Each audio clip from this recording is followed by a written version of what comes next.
fiction, science fiction, horror, fantasy, crime, LGBT, thriller. You have now entered the House of Mystery. Welcome back into the House of Mystery. I'm Al Warren, Mr. Dave North Martino. Oh, it's like every other interview. Yeah, back and forth. Back to my real name. Yeah, you don't know Full if you're name. going to get slapped or not. Yeah, it's crazy. Yeah, I got to keep my guard up. Yeah. So you enjoying all that whiskey you stole from Sammy Hagar? Sammy Hagar. Yes. Yeah. He hasn't caught me yet. He hasn't caught you He's yet. looking. Still looking. Yeah. He's still looking. Yeah, I'm sure it's an insurance scam or something. I don't know, something going on here. Well, let's see. We have got a writer with us, and she's got a paranormal fantasy book here. It's called Drops of Sunshine. Tricia Copeland, thank you for coming on the show. Thank you for having me, Alan and Dave. Well, Tricia, so what's this book about? Drops of Sunshine. It sounds like a happy book. It does sound like a happy book. All my books are happily ever after, although many times they descend into a wee bit of darkness before you see the happy ending. Oh, well, what's the darkness this book goes through? So this character, she's 17 years old, and she's trying to escape her hometown where her parents have just put her through a scandal with their marriage, and she's just sick of the whole lot of them and decides that she's going to be a camp counselor in the remote woods of Wisconsin. So she kind of goes on a whim, and she just wants to escape her whole life. But when she gets there, she starts to realize that her campers are seeming to hear her thoughts. And so that's the whole mystery of the book. Like, what's going on with these campers, and why is she just that obvious that they can kind of glean things from obtuse things she says, or are they actually hearing her thoughts? So now your main character in this book, who is she to you? She's a fictitious character. Well, she's a little bit drawn off some of my experiences. So the setting is a camp for the blind. So I was a counselor at a camp for the blind when I was in college. That was an amazing, fun experience. We had campers all the way from age 6 to 66. And we had between 1 and 2 weeks, the older campers stayed for 2 weeks. So it was just wonderful experience getting to know these campers and these people as humans, and just the resiliency of some of the kids and the adults as well.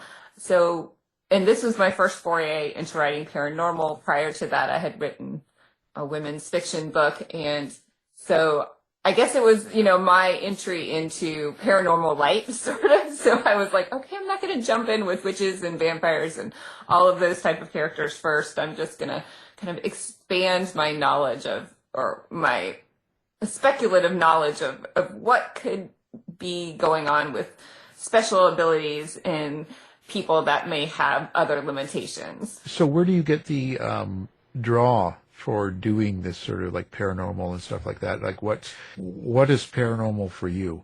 Right. So I have always read fantasy, and starting with, Dorothy and the Wizard of Oz, back in the 13 or 14 books that were in that series when I was a kid, and then reading Arthurian legends about Merlin and magic and fairies and Lord of the Rings, and loved all of those fantasies.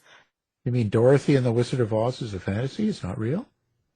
Yeah, I think so. I mean, I guess it could be real. I've driven through Kansas. I haven't been to Kansas. Well, I guess I have been to Kansas officially. I always thought that was based on a true story. Gee. You've told Al there's no Santa. Yeah, there's no Santa. Well, was Santa in that movie? I don't know. Oh, I'm depressed. I'm now. so sorry. It's kind of like it, Yeah, I guess so. Is the wizard Santa, or is Dorothy Santa, or she's her The own old man. Santa, maybe? The wizard, yeah. The wizard? Oh, it's sad. Now I'm depressed. Oh, yeah, I feel so bad now. I don't know where to go from that.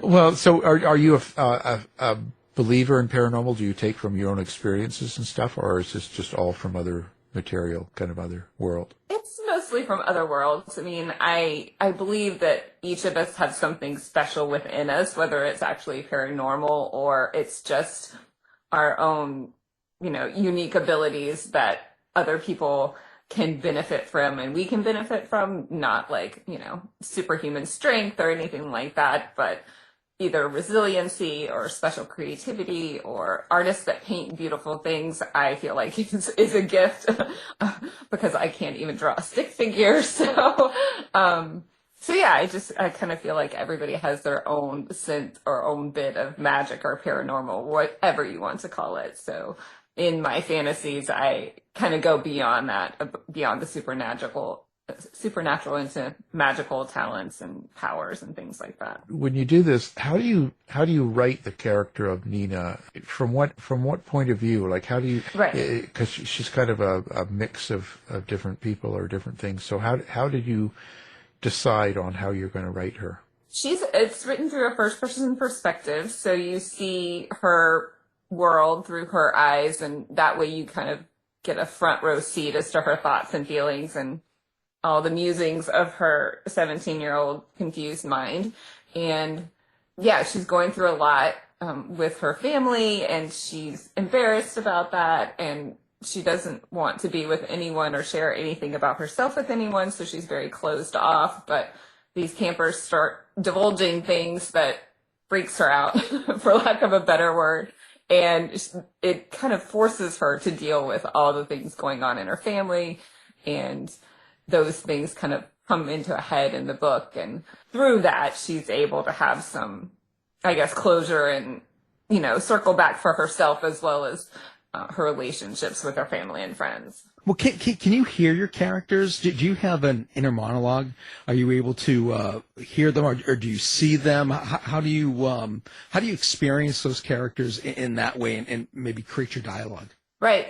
Well, when I'm writing, I'm very much seeing my characters and seeing their world through their eyes. And I will start crying if I have to do something bad to my character, or if my characters experience something sad that happens.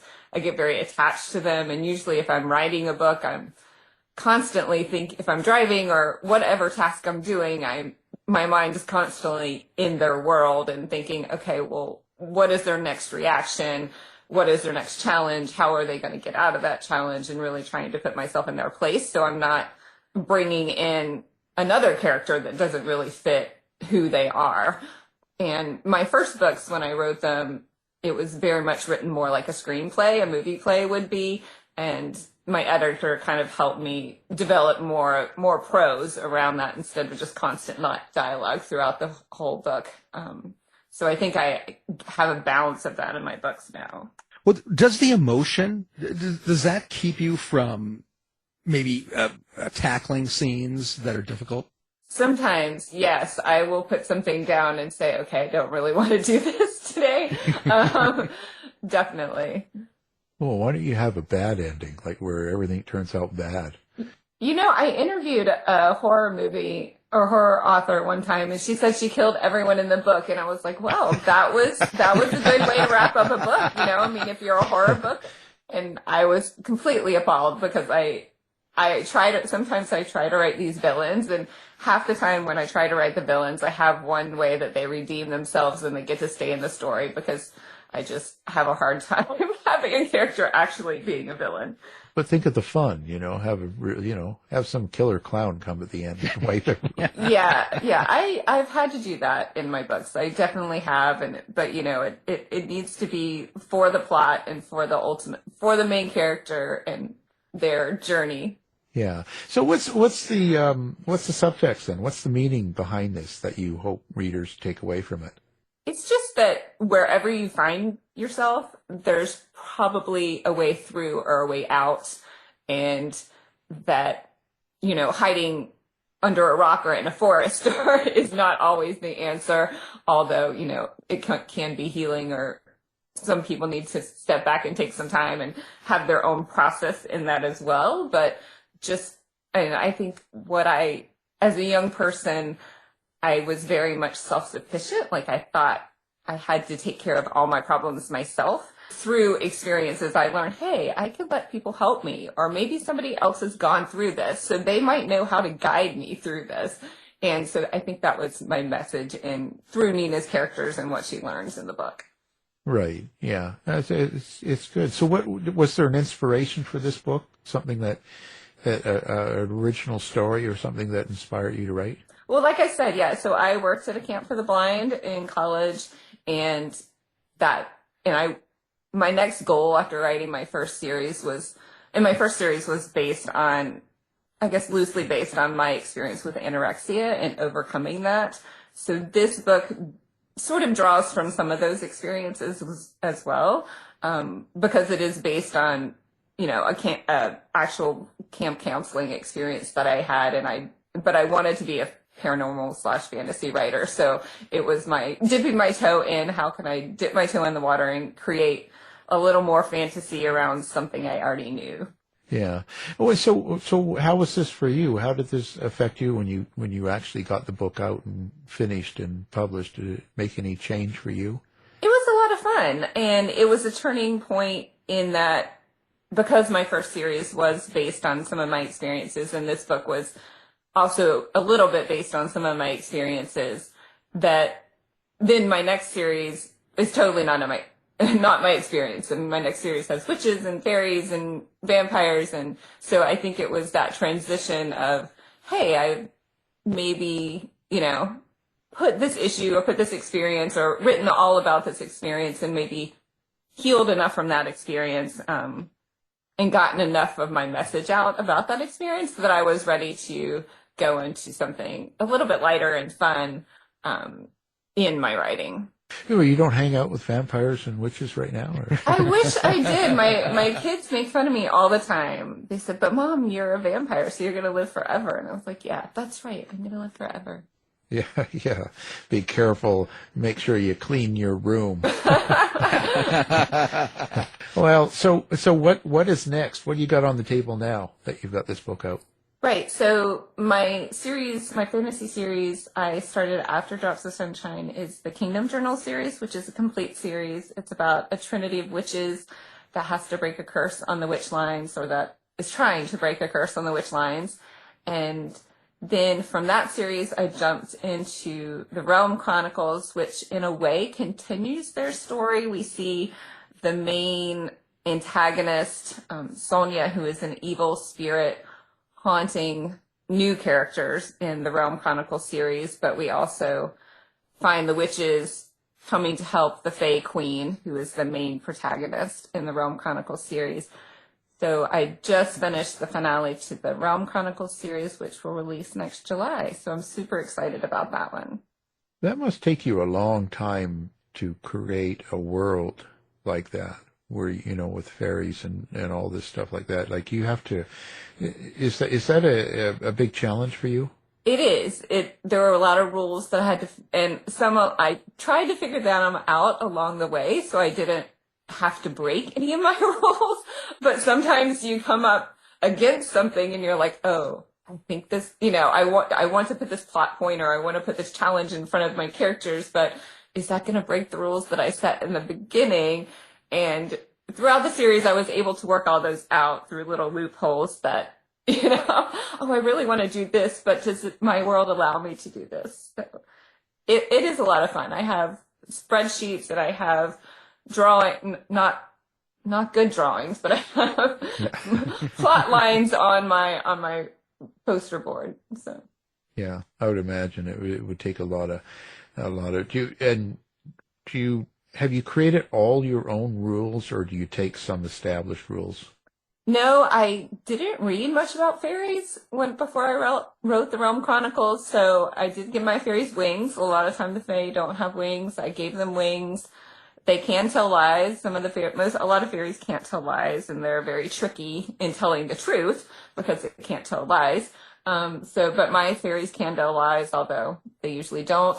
My fairies also aren't susceptible to iron, which a lot of them are.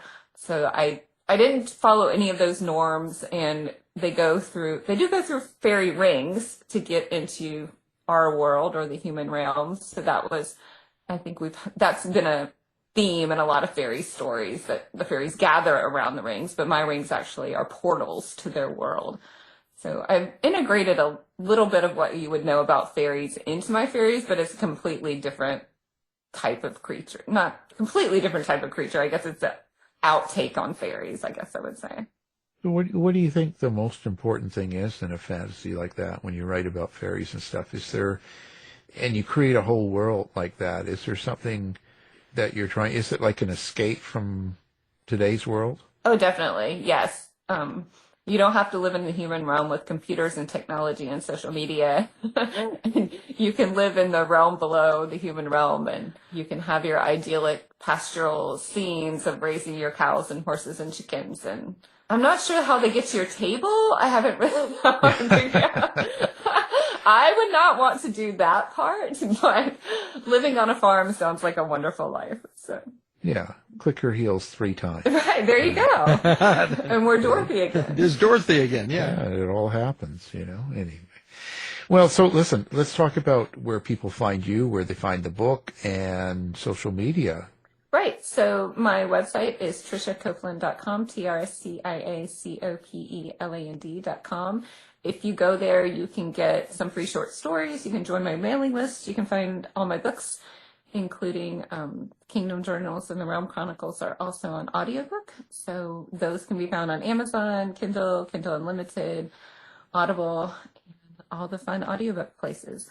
Well, fantastic. Of course, we'll put that all up on our site, and people can find it and your book easily then, Short stories. So you like doing short stories? Do you like them better than doing more of a novel?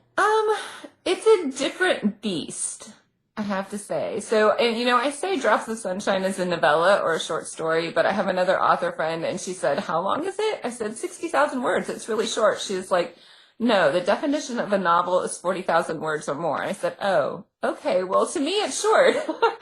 Yeah. Well, I guess, but the short stories you give away for free, they're like short, like how many words? Yes, they are like 6,000 to 10,000 words. So they're 10 to 15 to 30 pages, right? Yeah. So, but you have to get your story and characters and everything, the point all across to people really quickly in a short story like that. Definitely. I just started working on a new story for an anthology, and I submitted my work, and they'd said like 3,000 to 5,000 words, and mine was 6. So I said, is this okay? And they were like, well, let us read the story and let us tell you if it's okay. And they were like, whoa, you need to simplify this a lot more. Let's just have one plot line. I was like, oh, okay, yeah. It does. I mean, my last manuscript, the finale of the Realm Chronicles, was 125,000 words. So you have a long time to develop all these subplots and characters and fun little outtakes. But if you're writing a 4,000 word story that's going to be 12 pages long, you need to be really succinct and only stay on one storyline. Yeah, you got to be sparing with your words. You got to be very careful on how you do it. And well, this is fascinating. Well, we really appreciate you being here. Well, thank you, Alan. I appreciate being here. Okay, and the book Drops of Sunshine. Yes, Tricia and Copeland. Don't worry about Santa. He'll be there. Oh well, it's too late now. You've already. Yeah, I'm done now. Well, I'm not promising you're not getting coal, but Yeah. Yeah, I got a rock at Halloween, right? So I got it. Yeah. Well, thank you for being here. Thank you. Thanks, Tricia. This has been a production of the House of Mystery Radio Show. To find out more about our show, guests, or hosts, go to our website at houseofmysteryradio.com.